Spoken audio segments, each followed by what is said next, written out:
Merci de nous rejoindre sur la RTGA depuis Kinshasa. Voici les principaux titres de ce journal. Un véritable bataille à Mukolo, la gifle du grand frère. C'est ce que la RDC vient d'infliger au Congo-Brazzaville en quart de finale de la Coupe d'Afrique des Nations 2015. Mbokani, Bokila et Kimwaki ont permis aux Léopards d'accéder après 17 ans à la demi-finale et espérer une place en finale. Présentation de la vision du gouvernement central sur l'exécution du budget 2015. C'est le ministre d'État Michel Bongongo qui l'a fait. L'application de la rigueur dans la gestion de la chose publique sera le maître mot de l'exécutif national. La communauté des Balouba au Katanga met en garde quiconque oserait compromettre la paix chèrement acquise en RDC. Le président de cette communauté l'a dit dans une déclaration de soutien à Joseph Kabila faite à Kinshasa. Pour la première fois depuis 17 ans, la République démocratique du Congo accède en demi-finale de la Coupe d'Afrique des Nations. Les Léopards de la RDC comme des anges ont délivré la canne des Diables Rouges. Menés par 2 buts, les poulains de Florent Ibenge ont réussi à renverser la vapeur par Mbokani qui a signé un doublé. Bokila et Kimwaki, score du match, 4-2. On refait le match avec ces extraits. C'est vu dans cette compétition et Mbokani qui a fait un match pour moi très intéressant aujourd'hui. Je ne vais pas dire extraordinaire, mais il a vraiment pesé de tout son poids. On voit cette accélération, le pauvre Marvin Baudry ne peut pas revenir et derrière le très bon mouvement, c'est aussi pas très bien défendu encore une fois, mais Mbokani conclut facilement, d'apparence en tout cas. Et du coup la RDC est relancée et va en profiter avec Bokila qui a une première tentative. Le ballon lui revient, la deuxième elle est belle par contre. Ils défendent dans les 6 mètres, les joueurs du Congo, là, ils sont complètement pétrifiés. Là, ils ont peur là, oui. Et Bokila qui avait raté 5 ou 6 occasions à ce moment-là, a réussi enfin à frapper en force comme il le fait souvent, mais cette fois-ci de façon bien placée.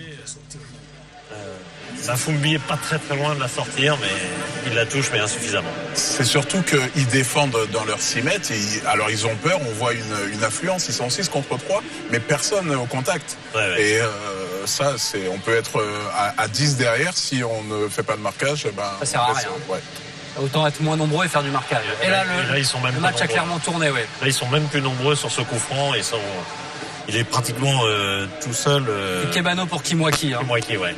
Mais encore une fois, à la réception, oui, d'accord, mais regardez le marquage, il y a 3 blancs et ils sont nulle part. Et ils sont les rouges, les Diables Rouges, ils sont comme pétrifiés, épuisés peut-être, pétrifiés, je pense davantage. Ouais, ils sentent que le match est en train vraiment de leur échapper et qu'ils sont passés à côté d'une très belle histoire. Alors que rien n'est perdu à ce moment-là, et c'était à 2 non. Partout, mais encore faut-il pouvoir revenir. Et puis le coup de grâce à la 90e avec Bienvenu Mbokani qui signe du coup un doublé. Il va y aller en 2 temps, mais il a le mérite d'y croire jusqu'au bout. Mais évidemment que celui-là est le plus prévisible des buts. Hein. En puissance, déjà, il prend la position par rapport aux défenseurs. Après, il tente l'extérieur. Il est heureux dans... Voilà, avant de décrypter cette rencontre avec nos spécialistes sportifs, je vais vous proposer de suivre l'interview de Florent Ibenge, le sélectionneur national des Léopards, qui s'est exprimé après cette rencontre. Joueur dans les vestiaires, mais il est heureux. Florent Ibenge, c'est un grand moment forcément pour vous et pour la République. Exactement, je crois que tout le monde attendait ça, encore plus pour la République que pour nous. Nous on est contents, on a gagné un match, on se retrouve en demi-finale, mais je peux pas vous dire ce qui se passe à Kinshasa en ce moment, ça doit être la folie. On va aller au bout maintenant ? Non, on va pas réfléchir comme ça, on va prendre les matchs comme la palissade comme ils viennent, mais c'est vrai qu'on va d'abord penser d'abord jouer la demi-finale avant de penser la finale. Merci beaucoup Florent. Merci à vous en tout cas, merci beaucoup. La fameuse danse, on va la...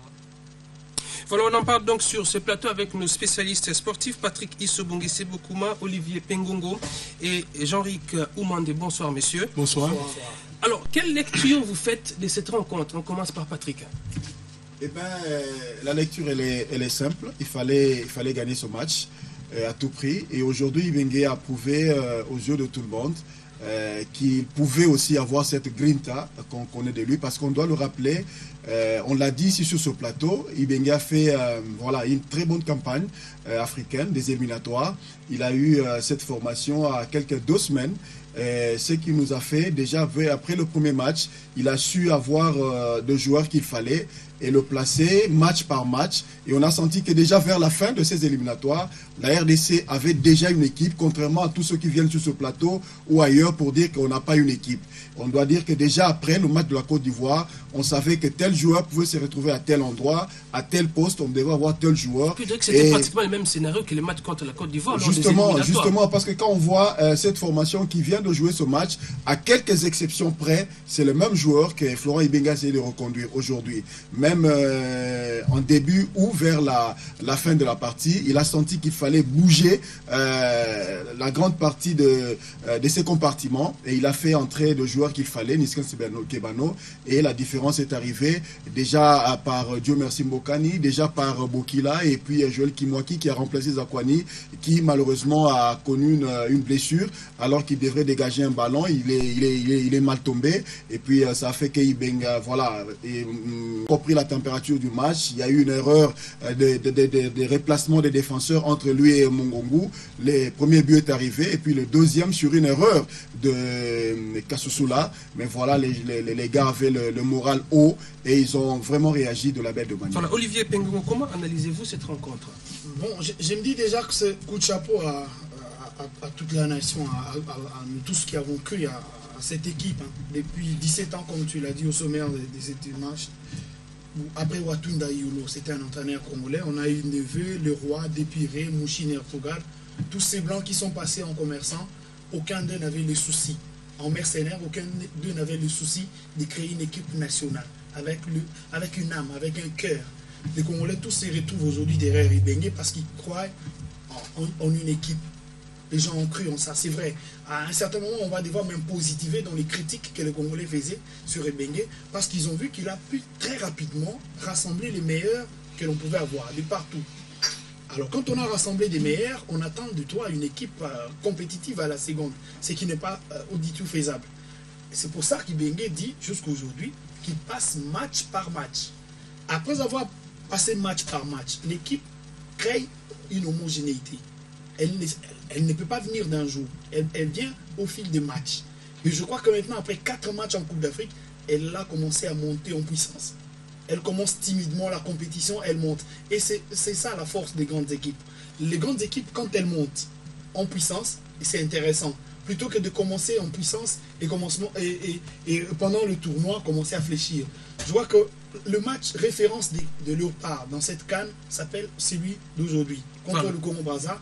Et on espère que ça va devoir galvaniser les mentales pour que dans le prochain match, soit la Côte d'Ivoire ou encore l'Algérie, qu'ils arrivent à mieux jouer, parce que ça sera un adversaire mieux aguerri, certainement, que Congo-Brazza. Voilà, on va y aller rapidement. Jean-Ric Oumandé, une victoire méritée pour les Léopards?